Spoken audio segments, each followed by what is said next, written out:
วันนี้ก็ไปแลกมาแล้วจ้า เกิดได้ไงรุ่นกับบ่เคยได้พ้อเงินอิสราเอลพี่น้อง จะเบิงอันนี้เท่ากับ200 บาทเงินไทยนะคะพี่น้อง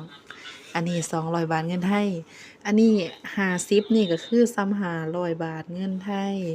ตัวนี้200เงินเพิ่นก็ซ้ำ2,000เงินเฮาเด้อค่ะเด้อ ตอนนี้ก็เรตเงินมันก็สิตกแหน่จักหน่อยเด้อก็สิบ่ได้ฮอด 2,000 ดอกค่ะพี่น้องก็สิ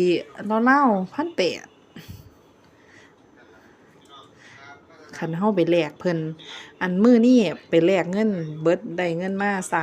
310เซเกล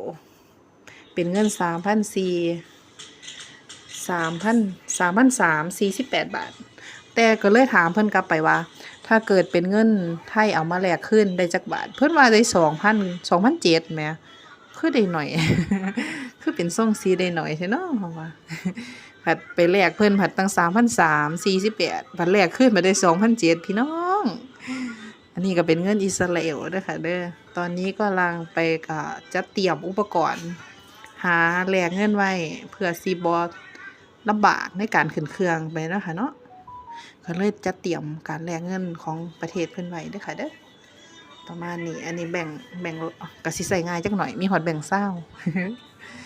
อันนี้ก็สมมุติค่าแท็กซี่250ก็จ่ายไปสำบายเลยค่ะ